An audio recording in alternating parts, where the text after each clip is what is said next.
Vamos a meternos de lleno en una historia fascinante, la de cómo un territorio, casi olvidado en un rincón del Caribe, atrapado entre grandes imperios y vecinos poderosos, consigue algo que parecía imposible: forjar su propia identidad y luchar por su independencia.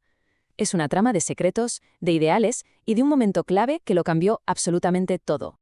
Pues esa es la gran pregunta que nos va a guiar. Porque, a ver, la independencia dominicana no fue un camino de rosas. Para nada. Es un viaje lleno de idas y venidas, una lucha contra todo pronóstico por definirse a sí misma, cuando otros ya parecían haber decidido su destino. Venga, vamos a desgranarlo. Para que nos hagamos una idea del recorrido, aquí tenemos el mapa. Arrancamos con un periodo de total abandono por parte de España, luego un primer intento de libertad que duró un suspiro, una larguísima ocupación, el nacimiento de una sociedad secreta que fue el motor de todo y, finalmente, la proclamación. Cada una de estas paradas es una pieza fundamental del puzzle. Y nuestro primer capítulo empieza precisamente ahí, en una colonia olvidada. España estaba hasta arriba con las guerras napoleónicas en Europa y, básicamente, dejó a Santo Domingo a su aire. Este abandono, este vacío de poder, fue lo que sembró las primeras semillas del cambio. El nombre España Boba tiene tela, ¿eh? Suena a una época tranquila, casi tonta, pero la realidad era un estancamiento total. No había dinero, no había reformas, no había futuro. Y claro, la élite local empezó a pensar: oye, si Madrid pasa de nosotros, a lo mejor va siendo hora de que nos ocupemos nosotros mismos de lo nuestro. Y ese pensamiento nos lleva directos al primer intento de libertad. Fue un paso valiente, sin duda, y súper importante, pero, como vamos a ver, también increíblemente frágil. Una independencia que fue, literalmente, un parpadeo en la historia. A ver, fijaos en el nombre, que aquí está la clave: Estado Independiente de Haití Español. Su líder, José Núñez de Cáceres, no estaba pensando en una soberanía total y absoluta. Su plan era más bien una jugada estratégica: independizarse de España para unirse a la Gran Colombia de Simón Bolívar. Buscaba un paraguas, un protector poderoso que les diera estabilidad. 9 semanas. Es que no es nada, apenas 2 meses, sin apoyos fuera y con la élite dividida dentro. Ese nuevo estado era un caramelo en la puerta de un colegio. Y claro, su vecino, Haití, vio la oportunidad perfecta para unificar la isla. Esto nos lleva, de cabeza, a la siguiente etapa. Y así fue. El 9 de febrero de 1822, el presidente haitiano Jean-Pierre Boyer entra en Santo Domingo y la isla queda unificada. Empieza un periodo de 22 años que marcaría un antes y un después, un tiempo lleno de cambios profundos y, sobre todo, de muchas contradicciones. Y es que esta tabla lo resume a la perfección. Por un lado, Boyer abolió la esclavitud, un avance social tremendo, innegable. Pero por otro, impuso un sistema de trabajo que en la práctica era forzado.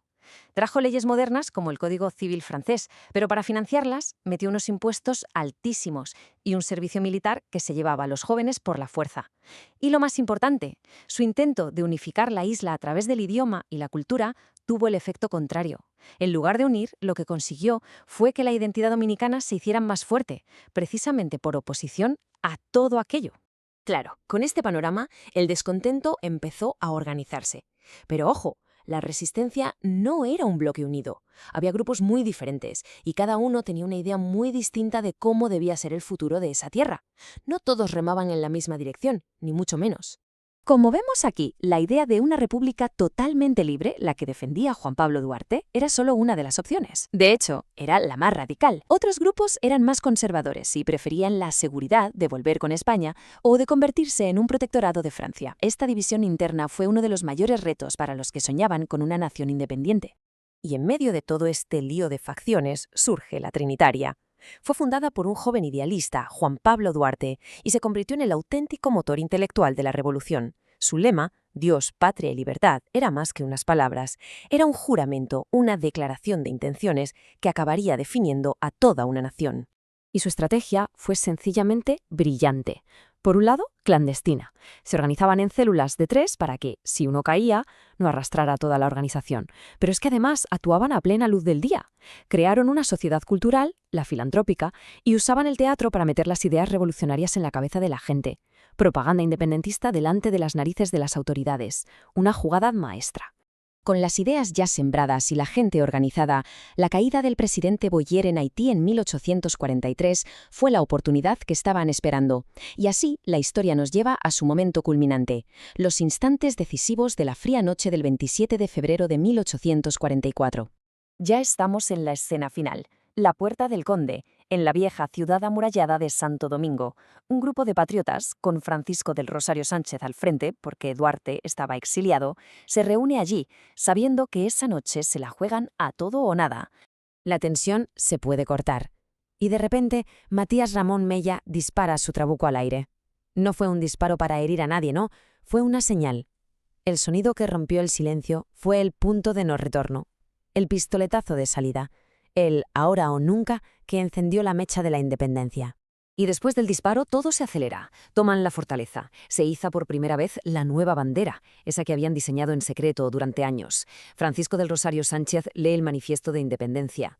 Y con esos actos, tan simbólicos como políticos, en ese preciso instante nace oficialmente la República Dominicana.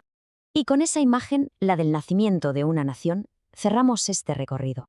Pero claro, la historia nunca acaba aquí.